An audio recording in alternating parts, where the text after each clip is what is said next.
Bem, turma, eu sou o professor Avelino, estou aqui no módulo de Química com vocês, já é o módulo 4, tá? E nós vamos tratar da relação da química com as tecnologias, da sociedade e o meio ambiente nessa primeira aula de hoje, nesse primeiro vídeo, certo? Com a resolução de questões ao final, tá certo? Bem, nós vamos começar com a química no cotidiano, certo? Vou mostrar para vocês a presença da química em diferentes aplicações no nosso dia a dia, tá? E aí depois a gente vai pontualmente trabalhar em algumas áreas, na agricultura, no químico dos alimentos e assim por diante, tá certo? Então no cotidiano é muito comum a gente encontrar, né, no nosso dia a dia a química na nossa casa, né, por exemplo, como a primeira figura aí dos slides, que mostra a presença de compostos químicos em produtos de limpeza, como álcool, né,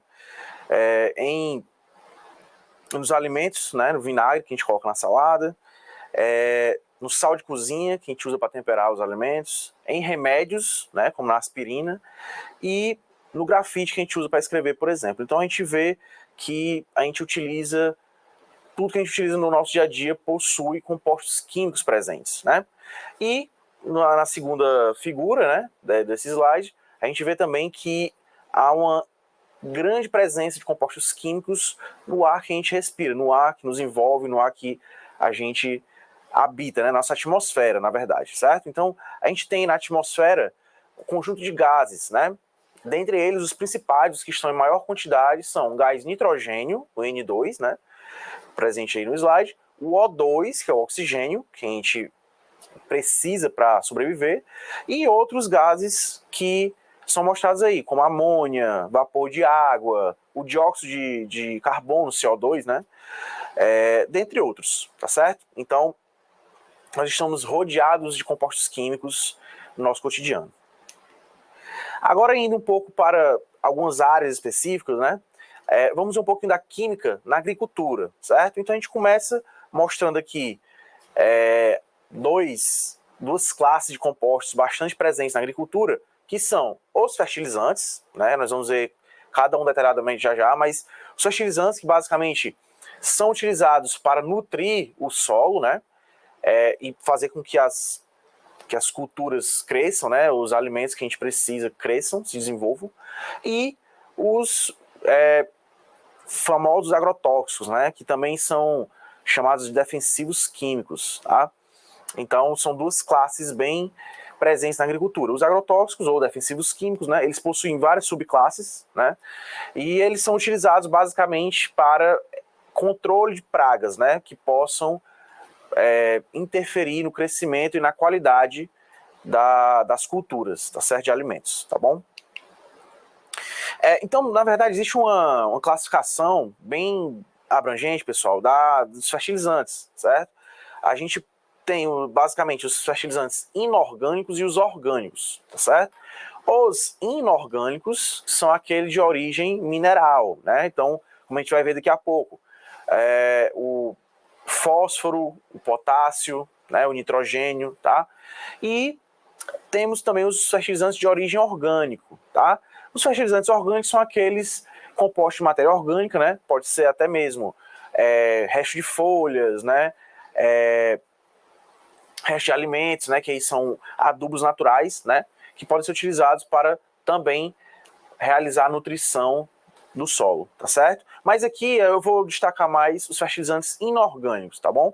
E aí eu começo, aí ó, é um exemplo de um dos principais fertilizantes utilizados na agricultura, que é o chamado NPK, né?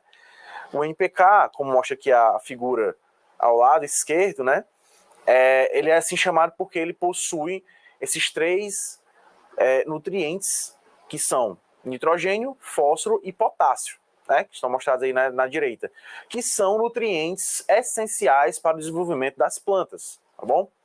E aí, no caso, ó, eu mostrei aqui, coloquei até o nome de cada composto e a forma estrutural, para que vocês tenham esse conhecimento, tá? Então, no caso do nitrogênio, óbvio que o nitrogênio ele não vai estar lá na forma do elemento nitrogênio, né? Ele vai estar na forma de ureia, como é mostrado aí na figura. A forma estrutural dela é C NH2, NH2. Então, essa ureia é a fornecedora do nitrogênio para as plantas, né? O fósforo, ele também não está na forma de fósforo P, né, da forma do elemento, ele está na forma de pentóxido de fósforo, P2O5. E a estrutura encontra-se aí à direita, certo? E por fim, o potássio, né, que é o K, ele se encontra na forma de cloreto de potássio, né? É um sal inorgânico, como vocês podem ver aí, né? KCl. E aí, se vocês lembrarem lá da nossa aula passada, o KCl é um composto iônico, né? Tá aí embaixo a representação da célula cristalina dele, tá bom? Com o K e o Cl, o KCl, né? Repetidamente formando a célula unitária desse composto iônico, tá bom? Então, aqui esse fertilizante é um dos mais utilizados na agricultura, o NPK, certo? A outra classe que eu falei para vocês, que são os agrotóxicos, né? Essa nomenclatura está em desuso há alguns anos, na verdade é mais correto chamar defensivos químicos, né? Ou defensivos agrícolas, né? Então vocês veem aí essa imagem que é bem comum, né? De passar na televisão, que são aviões fazendo o espalhamento desses agrotóxicos nas lavouras, né? E nós temos, pessoal, vários tipos, né, de compostos que se enquadram como agrotóxicos ou defensivos químicos, né? Então eu trago aí para vocês uma série de compostos que se enquadram nessa classe. E a gente vai fazer um exercício no final dessa aula que vai mostrar, por exemplo, que se vocês pegarem cada composto esse aí, ó, o dimetoato, tebuconazol, o metalaxil, difeconazol, todos eles possuem grupos funcionais, que vocês veem lá na química orgânica, né, diferentes, né? Por exemplo, o tebuconazol possui o grupamento OH ligado a um carbono, então é um álcool, né? O metalaxil possui C-O, N, então é uma amida, né? Então, assim, as funcionalidades, os grupos funcionais presentes nesses compostos, né, vão também, né, propiciar que eles possuam propriedades diferentes entre si, né? Mas com a aplicação final em comum, que é combater as pragas existentes nas lavouras, tá certo? E vale lembrar que esses compostos, todos eles aqui que estão mostrados e outros tantos, né, são muito tóxicos, tá bom? Então é um dilema que existe atualmente, tá? Que é se não for utilizado, se esses compostos não forem utilizados, vai haver uma interferência aí na quantidade de alimentos produzidos, né? E aí afeta diretamente nós, seres humanos, né? Aqui eu trouxe o DDT, né? É um agrotóxico bastante conhecido, né?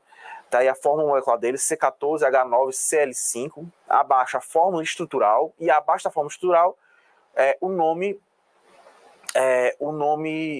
segundo a IUPAC, na nomenclatura segundo a IUPAC desse composto, né?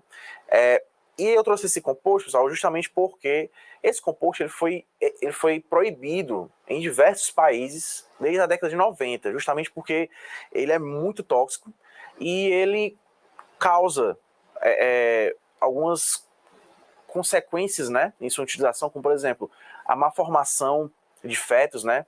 Se vocês colocarem no Google, vocês vão achar algumas imagens um pouco fortes, mas que mostram os efeitos desse pesticida, desse agrotóxico, né, em nós seres humanos. Então, além disso, né, além de má formação, pode causar, né, doenças como câncer, né, ele também é um disruptor endócrino, né, do nosso sistema endócrino, enfim. Então ele foi extinto em diversos países desde a década de 90, tá certo? Inclusive aqui no Brasil também. E aí, pessoal, dentro da classe dos agrotóxicos, né, nós temos uma subclasse, né, que são os pesticidas. Nós temos pesticidas, herbicidas, fungicidas, né, dentre outros. Que aí essa classificação é baseada no tipo de praga que ele vai controlar, basicamente, né? Então, por exemplo, um fungicida já é uma classe de compostos que vão ser específicos para combater fungos, né? Tá certo? E assim por diante. Então, mas os pesticidas fazem parte dos agrotóxicos, tá certo? E aí eu trago aí para vocês terem conhecimento alguns impactos dos pesticidas no nosso corpo, né? Então ele aumenta o risco de mutações, né? Desregula a população de células imunes, né? Nosso sistema imunológico, aumento de degranulação de mastócitos, que são células presentes no nosso corpo, aumento do estresse oxidativo, enfim, eles causam uma série de problemas no nosso sistema imunológico, né, no nosso sistema endócrino, enfim, no nosso corpo como um todo, tá certo? Por causa da sua toxicidade. E aí eu trouxe aqui duas classes de pesticidas que são bastante conhecidas, né? São as mais conhecidas, na verdade, que são os pesticidas organoclorados. O que são esses pesticidas? São aquelas classes de pesticidas que possuem o elemento cloro na sua estrutura, tá certo? Então todos aí, ó, desses 6 compostos, né, vocês estão vendo, né, o aldrin, endrin, dieldrin, cloridrano, heptacloro e o endosulfan, todos eles possuem pelo menos um, né, cloro na sua estrutura, tá certo? E esses pesticidas também são altamente tóxicos, tá bom? E alguns deles, como o endosulfan, que é bem conhecido, já foi proibido em outros países, né? Como países da Europa, né? Nos Estados Unidos, Canadá, tá bom? E também nós temos os pesticidas organofosforados, né? Aí, assim como os organoclorados, né, possuem cloro na sua estrutura, os organofosforados vão possuir átomos de fósforo em sua estrutura, tá certo? Então vocês veem aí 6 exemplos, né, bastante conhecidos, todos eles possuem o átomo de fósforo na sua estrutura, tá bom? E esses pesticidas também são altamente tóxicos, né, e muitos deles já foram abolidos ou são bem regulamentados em outros países, tá certo? Agora, pessoal, vamos falar um pouquinho da química nos alimentos, tá certo? Que é bastante presente. Na verdade, os alimentos, eles são pura química, né? São formados por diferentes tipos de compostos químicos, certo? E é um assunto que hoje em dia está bem alta por causa das dietas, né? Saudáveis, enfim. Pessoal que faz academia, né? Costuma comer mais proteína, enfim. Mas eu vou mostrar para vocês as classes de compostos existentes na nossa dieta nutricional, vamos dizer, tá? Então, basicamente, pessoal, a composição química dos alimentos seria água, né? Sais minerais, proteínas, carboidratos, lipídios e vitaminas. Essas classes de compostos a gente vai ver separadamente agora, tá? Cada uma delas tem uma particularidade e tem uma funcionalidade no nosso organismo, tá certo? Então, por exemplo, eu trouxe aqui à esquerda, né, o rótulo de um produto alimentício aí, né? E vocês veem lá, todo alimento tem no seu rótulo a composição química desse alimento, né? As informações nutricionais, isso é exigido por lei, tá? Então, no caso aqui, eu peguei esse rótulo qualquer e aí tá destacado, ó, carboidratos, né? Tantos gramas, dos quais tantos gramas são açúcares, tá bom? Então, eu mostro aqui à direita para vocês, carboidratos é uma classe, né, de compostos que são os conhecidos, né, açúcares, tá bom? Então nós temos aí, por exemplo, 2 açúcares bem conhecidos, que é a glicose e a frutose, certo? E aí, pessoal, na verdade, existe uma classificação, uma subclassificação dos carboidratos, né? Os carboidratos podem ser monossacarídeos, disacarídeos, oligosacarídeos e polissacarídeos. Por exemplo, a glicose e a frutose, elas são chamadas de monossacarídeos, são as menores moléculas, né, de sacarídeo que existem, né? E aí, se você pegar, por exemplo, duas glicoses, né, elas se juntarem, ela vai formar a sacarose, que aí já é um disacarídeo, certo? Por exemplo, a celulose, né, presente nos tecidos vegetais, é um polissacarídeo, porque já é formado por vários monossacarídeos ligados uns aos outros, tá certo? O amido também é um polissacarídeo formado por vários monossacarídeos, tá certo? Então, abaixo aí eu já trago para vocês alguns disacarídeos, oligosacarídeos, por exemplo, lactose, né, presente no leite, glicose, frutose, a sacarose, que é o açúcar que a gente consome em casa, aquele açúcar refinado, é sacarose, certo? Que é o resultado da união de 2 moléculas de glicose. E a celulose que eu falei também, ó, por último aí, vários anéisinhos desses ligados uns aos outros formam a celulose, tá certo? Outra classe, pessoal, aí também destacada nesse rótulo são as proteínas, tá? Então, as proteínas, elas são moléculas também formadas pela união de aminoácidos, certo? Então, vocês veem aí em cima o aminoácido 1, aminoácido 2, quando eles se ligam, formam um dipeptídeo. E aí, quanto maior for esse peptídeo, a gente vai ter uma proteína, né? Um polipeptídeo, que é uma proteína. E aí esses aminoácidos se ligam, né, entre si a partir da tal chamada ligação peptídica, certo? Como é mostrado aí no slide. E um aminoácido, né, ele é formado pelo grupo amino, mostrado à esquerda, ó, NH2, o grupo ácido carboxílico à direita, COOH, um radical, R, e um hidrogênio. Esse carbono no meio que está ligado a essas 4 funcionalidades é chamado de carbono alfa, tá certo? E quando você tem um aminoácido 1 com um aminoácido 2 formando um dipeptídeo, é chamado de uma reação de condensação que libera uma molécula de água, como é mostrado nessa figura à direita, tá certo? Aqui eu trouxe para vocês os principais aminoácidos, alguns, né, porque são 20 aminoácidos que nós temos aí, chamados aminoácidos essenciais, né, mas aqui tem 5, né, glicina, tirosina, lisina, alanina e cisteína. São 6 dos 20 aminoácidos essenciais que nós precisamos para nutrir o nosso corpo, tá bom? Aí nós temos as também famosas gorduras, né? Nós temos as gorduras que são a classe de compostos, também chamadas de ácidos graxos, né? Ácidos graxos de cadeia longa. Então, os ácidos graxos de cadeia longa são chamados de gorduras, tá certo? E a gente conhece, né, pelo menos por nome, as gorduras saturadas e as insaturadas. Aí, para vocês, ó, na primeira estrutura de cima, vocês têm a gordura saturada. Vocês estão vendo que só tem ligações simples na cadeia principal, né? Enquanto que na molécula de baixo, a gente tem uma ligação dupla no meio da cadeia, desculpa. Então, formando então uma gordura insaturada, tá certo?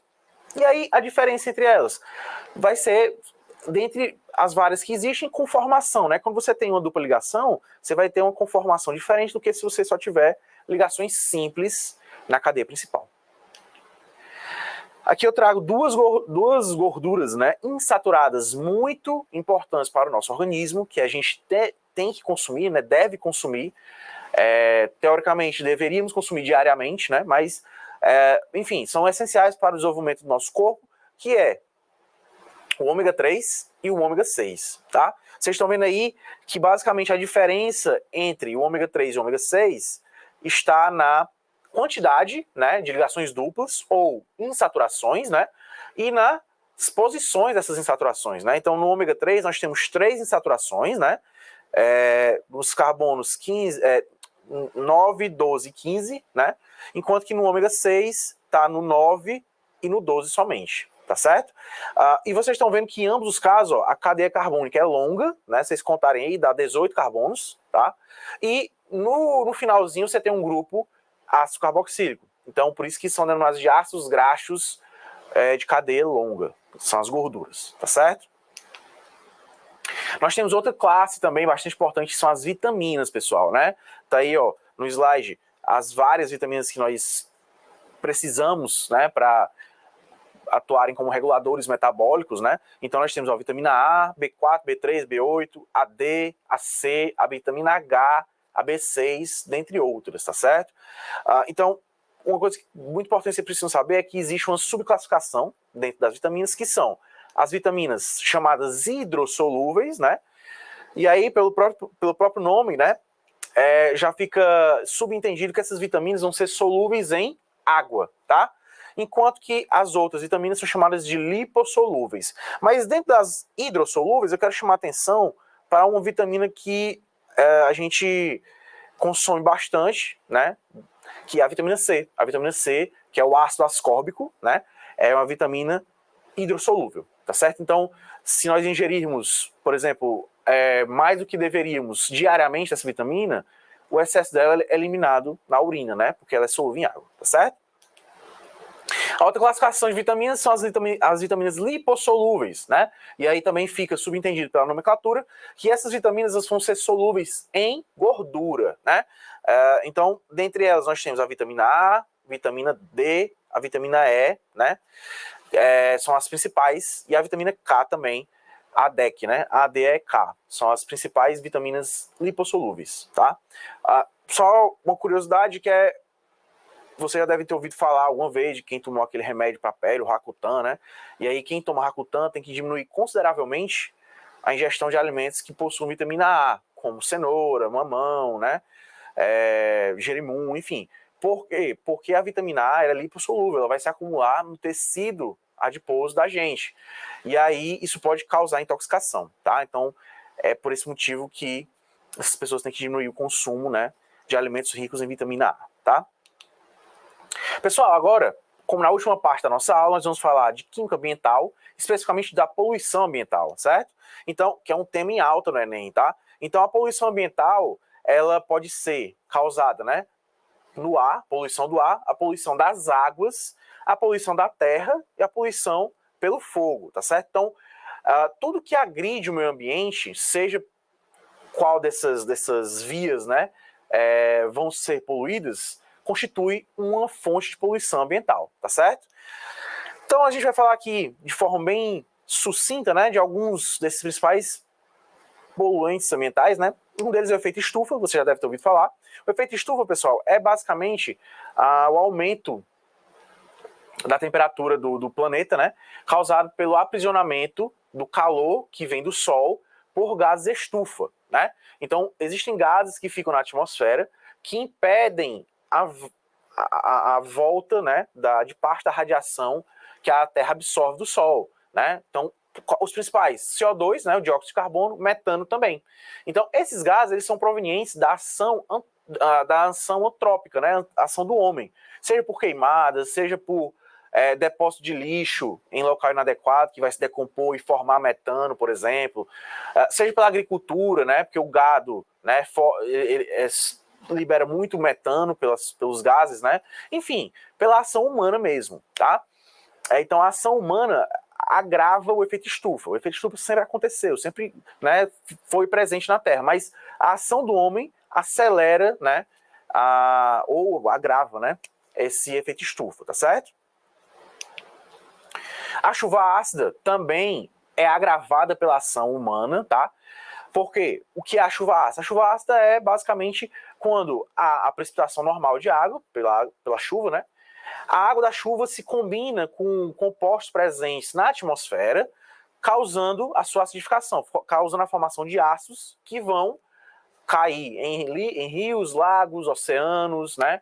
Em monumentos e vão causar a acidificação desses cursos d'água ou a deterioração desses monumentos, certo? Então, basicamente, pessoal, a fonte de poluição também humana, né, vai lançar na atmosfera CO2, SO2, né, o que é o dióxido de enxofre, o NO2, o dióxido de nitrogênio, e esses gases, ao se combinarem com a água, vão formar ácidos inorgânicos, ácido carbônico, ácido sulfúrico, ácido nítrico, que quando caírem, né, por exemplo, em um rio, vão diminuir o pH desse rio, vão deixar o pH mais ácido. Isso aí afeta todo o ecossistema local, tá certo? E também, essa chuva ácida, né, quando cair, por exemplo, em monumentos, imagine, por exemplo, o Cristo Redentor, a Estátua da Liberdade, né, nos Estados Unidos, que são feitos de materiais que vão se decompor, né, quando em contato com esses ácidos. Claro, isso é a longo prazo, mas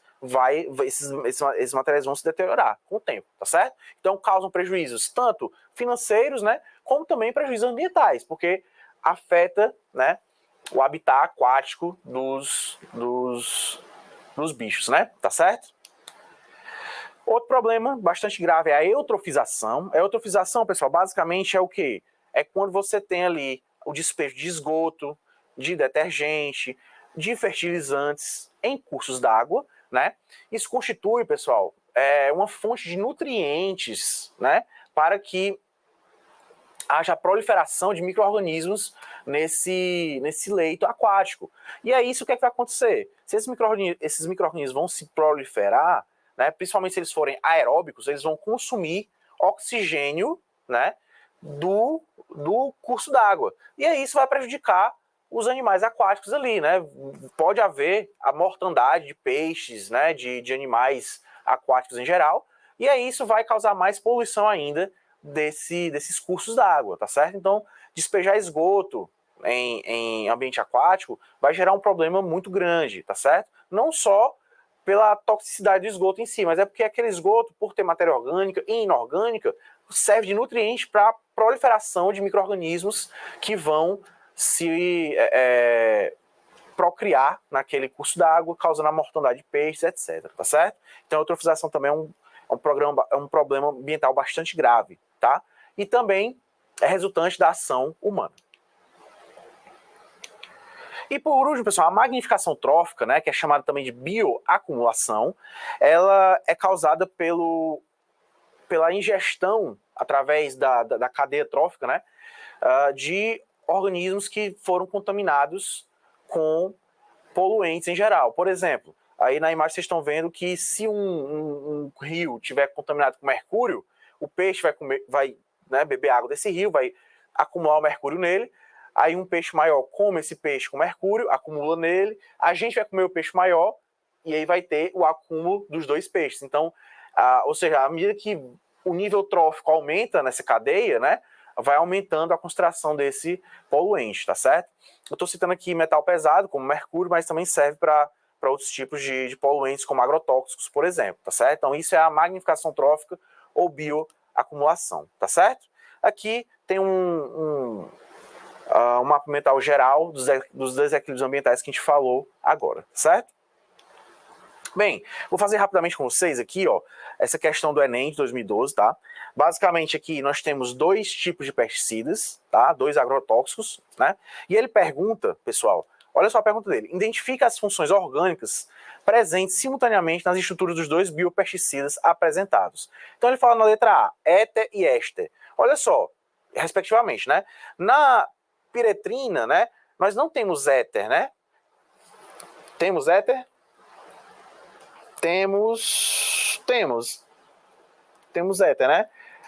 E temos éster no segundo aqui, só um instante. Temos éster, também temos, né?